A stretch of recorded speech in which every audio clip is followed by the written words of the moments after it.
Dinosaur जिन्होंने 160 million सालों तक धरती पर राज किया और शायद अगले कई मिलियन सालों तक उनका ही राज चलता अगर स्पेस से आने वाला एक एस्टेरॉयड धरती से ना टकरा कर उसका उपग्रह चांद से टकरा जाता। लेकिन नियति को शायद कुछ और ही मंजूर था, इसलिए ये बड़ा एस्टेरॉयड चांद से बहुत नज़दीक से गुजर गया। एवरेस्ट जितना बड़ा ये एस्टेरॉयड प्रत्येक सेकंड के साथ साथ धरती की ओर बढ़ रहा था। ये कहानी है कि कैसे इन दैत्याकार विशाल और विचित्र डायनासोर का युग खत्म हुआ।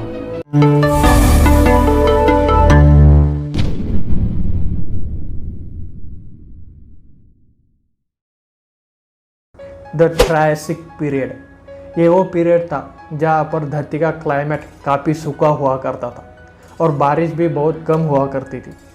ये एक ऐसा समय था जब डायनासोर नए नए इवॉल्व होने शुरू हो गए थे। इवोल्यूशन के चलते नए नए और स्पीसीज के डायनासोर धरती पर आने लग गए थे। इस समय के डायनासोर वैसे नहीं थे जैसे हम इमेजिन करते हैं या फिर मूवीज़ में देखते हैं, बल्कि इस समय के डायनासोर साइज़ में बहुत ही छोटे हुआ करते थे। इस समय के डायनासोर का साइज़ लगभग 2 मीटर तक हुआ करता था। इस समय जो शक्तिशाली जानवर ज़मीन पर दिख रहे थे वो बड़े रेप्टाइल हुआ करते थे। ये ट्रायसिक पीरियड लगभग 201 मिलियन साल पहले ख़त्म हुआ था। अब टाइम में थोड़ा आगे चलते हैं। धीरे धीरे धरती का टेम्परेचर चेंज होने लगा, क्लाइमेट पूरी तरह से बदलने लगा। पेंजिया सुपर कॉन्टिनेंट के हिस्से पूरी तरह से अलग हो गए थे। इस सुपर कॉन्टिनेंट में आने वाली क्रैक्स की वजह से बड़े बड़े वोल्केनिक इरप्शन हुए, बहुत सारी ज्वालामुखी फटी। इसके कारण कार्बन डाइऑक्साइड, सल्फर डाइऑक्साइड बहुत सारी मात्रा में रिलीज हुए। इन गैसेस के कारण इंटेंस ग्लोबल वार्मिंग हुई और ये गैसेस इतने इंटेंस थे कि इन्होंने पूरी तरह से पृथ्वी को घेर लिया था। इस वजह से सनलाइट का पृथ्वी पर आना भी मुश्किल हो रहा था। ज्वालामुखी के लावा से वेपराइज हुआ पानी बरसात के रूप में वापस ज़मीन पर बरसने लगा। इन टॉक्सिक गैसेस ने बरसात के साथ मिलकर नदी और सागरों को भी एसिडिक बना दिया था। हालात कुछ ऐसे बन गए थे कि ना सांस लेने के लिए ताज़ी हवा थी और ना ही पीने के लिए ताज़ा पानी। एक तो सनलाइट का पृथ्वी पर आना मुश्किल और दूसरा ओशियन का एसिडिफिकेशन। यही कारण था कि धरती का क्लाइमेट बड़ी तेज़ी से चेंज होने लगा था और जो एनिमल इस वक्त एग्जिस्ट करते थे उनके लिए सर्वाइवल करना काफ़ी मुश्किल होने लगा था। ज़्यादातर रेप्टाइल और बाकी स्पीसीज उस वक्त कोल्ड ब्लडेड थी और इस टेम्परेचर चेंज को हैंडल नहीं कर पा रही थी, जबकि जो डायनासोर थे वो इंसानों की तरह वार्म ब्लडेड थे, इसलिए उनको इस टेम्परेचर चेंज को हैंडल करना थोड़ा बहुत आसान रहा। करीब 6 लाख सालों तक ये वोल्केनिक इरप्शन चलता रहा। इस इवेंट को कहा जाता है ट्रायसिक जुरासिक एक्सटिंक्शन इवेंट। इसके बाद शुरू होता है एक ऐसा पीरियड जिसके बारे में ज़्यादातर लोग जानते हैं। ये इसलिए जानते हैं क्योंकि ज़्यादातर मूवीज़ में आपने इसका नाम सुना होगा। ये पीरियड है जुरासिक पीरियड। यही वो समय था जब डायनासोर एक डोमिनेंट स्पीसीज की तरह उभर कर आया था और इवोल्यूशन के चलते इनमें से कईयों का साइज़ काफ़ी गुना तक बढ़ गया था। जैसे कि टाइटानोसॉरस का वज़न लगभग 15,000 किलो तक हुआ करता था और इनकी लंबाई की बात की जाए तो इनकी लंबाई 8 मीटर से 15 मीटर तक हुआ करती थी। कुछ और डायनासोर इस वक्त इवॉल्व हुए थे, जैसे कि ब्रोंटोसॉरस, ब्राकियोसॉरस, डिप्लोडोकस और स्टेगोसॉरस। इस जुरासिक पीरियड में फ्लाइंग डायनासोर भी इवॉल्व होते हैं। सबसे पहले फीदर डायनासोर में से था आर्कियोप्टेरक्स। वैसे तो जुरासिक पार्क मूवी के कारण ज़्यादातर लोग जुरासिक पीरियड को ज़्यादा जानते हैं, लेकिन सही मायने में इससे जो अगला पीरियड आया वही पीरियड था जहाँ पर डायनासोर ने अपनी असली ज़िंदगी जी ली। वो पीरियड था द क्रेटेशियस पीरियड। ये वही समय था जब सबसे ज़्यादा डायनासोर इवॉल्व हुए। बड़े बड़े नए नए डायनासोर इस वक्त पृथ्वी पर आने लग रहे थे।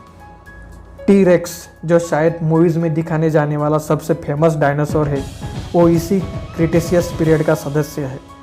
क्रेटेशियस पीरियड सबसे लंबा चलने वाला पीरियड था, जो कि चला था 145 मिलियन साल पहले से लेके 65 मिलियन साल पहले तक। डायनासोर के लिए यह पीरियड सबसे अच्छा था। इस दौरान फूलों वाले पौधे उग गए थे। फूलों के पौधों के आगमन के साथ कीड़ों को भी विकसित होना पड़ा। तितली और मधुमक्खियों में पराग फैलाना शुरू कर दिया। यही वो समय था जब घास भी उगने लग गई थी। नई नई स्पेसीज इवॉल्व होने लग रही थी। डायनासोर बड़े आराम से धरती पर राज कर रहे थे। सब कुछ अच्छा चल रहा था, लेकिन एक दिन ऐसा कुछ होता है जिसकी डायनासोर ने कभी कल्पना भी नहीं की होगी। आज से करीब 65 मिलियन साल पहले दिन वैसे ही जा रहा था जैसे हमेशा जाता है। सूरज की किरणें चारों ओर फैली हुई थी। धरती पर मौसम सामान्य था। डायनासोर घूम फिर रहे थे और खाने का इंतजाम कर रहे थे, कुछ शिकारी के पीछे तो कुछ पौधों के। ये सारे डायनासोर की प्रजाति बड़े आराम से धरती पर अपना जीवन बिता रही थी, लेकिन उनको क्या पता था कि आज उनके अंत की शुरुआत होने वाली थी, क्योंकि अंतरिक्ष से आने वाला एक छोटा एस्टेरॉइड जो डीप स्पेस से आ रहा था, वो लगभग पृथ्वी से 20 करोड़ मील दूर मंगल और जुपिटर के बीच बने एस्टेरॉइड बेल्ट में से एक बड़े एस्टेरॉइड से टकरा जाता है। इस टकराव से उस बड़े एस्टेरॉइड की दिशा बदल जाती है और वह एस्टेरॉइड बेल्ट से निकलकर सीधे पृथ्वी की ओर 22,000 मील प्रति घंटे की रफ्तार से बढ़ने लगता है। जब यह एस्टेरॉइड पृथ्वी से 3,84,000 किलोमीटर दूरी पर था, तब धरती से शायद डायनासोर का अंत ना होता अगर यह एस्टेरॉइड पृथ्वी के उपग्रह चांद से टकरा जाता। लेकिन नियति को शायद कुछ और मंजूर था, इसलिए बड़ा एस्टेरॉइड चांद से बहुत नज़दीक से गुजर गया। 15 किलोमीटर लंबा 2 मेट्रिक मिलियन टन वाला एस्टेरॉइड प्रत्येक सेकंड के साथ साथ धरती की ओर बढ़ता जा रहा था। यह एस्टेरॉइड जब पृथ्वी के वातावरण के संपर्क में आया तो इसकी रफ्तार एकाएक 70,000 किलोमीटर प्रति घंटा हो गई। पृथ्वी के वायुमंडल में घुसते ही घर्षण की वजह से एक भयानक आग के गोले में बदल गया। ये इतनी रफ्तार से धरती की ओर बढ़ रहा था कि सिर्फ 4 मिनट में इसने अटलांटिक ओशियन को पार कर दिया। इसकी चमक इतनी अधिक थी कि धरती पर टकराने से पहले ही हजारों जीव आग के इस दहकते गोले को देखकर पूरी तरह अंधे हो चुके थे। ये जीव उस उल्का को देख नहीं पा रहे थे, लेकिन वे उसकी भयानक गर्मी को महसूस कर रहे थे। कुछ ही क्षण में यह एस्टेरॉइड मैक्सिको की युकेटन पेनिसुएला की खाड़ी में जाकर टकराता है और लगभग 35,000 डिग्री सेल्सियस की ऊर्जा वाला एक भयंकर विस्फोट होता है। इस टकराव का विस्फोट लगभग 10 हाइड्रोजन बम की विस्फोट के बराबर था। यह विस्फोट इतना शक्तिशाली था कि इसके टकराते ही धरती की लाखों टन धातु अंतरिक्ष में चली गई। टकराव वाली जगह पर 150 किलोमीटर लंबा और 20 किलोमीटर गहरा गड्ढा बन गया। विस्फोट के कारण इस गड्ढे का सारा मेटल्स और पत्थर आसमान में धूल के बड़े बादल में बदल गया। यह टकराव इतना भयानक था कि इसमें सुपरसोनिक वेव तैयार हुए और उसकी आवाज़ इतनी तेज थी कि धरती के दूसरे तरफ मौजूद डायनासोर के कान के भी पर्दे फट गए थे। एस्टेरॉइड इम्पैक्ट ने इतनी एनर्जी रिलीज की कि इसने 1500 किलोमीटर के रेडियस में मौजूद हर एक चीज़ को पिघला दिया। टकराव के लगभग 15 मिनट बाद धरती के अंदर के टेक्टोनिक प्लेट्स अपनी जगह से इतने सरक गए थे कि पृथ्वी पर चारों ओर मैग्नीट्यूड 12 के भूकंप शुरू हो गए।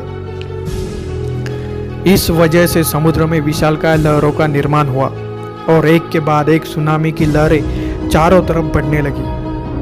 भूकंपों की तरंगों ने सभी ज्वालामुखियों को एक्टिव कर दिया, जिसके कारण जगह जगह डायनासोर का विनाश शुरू हो गया।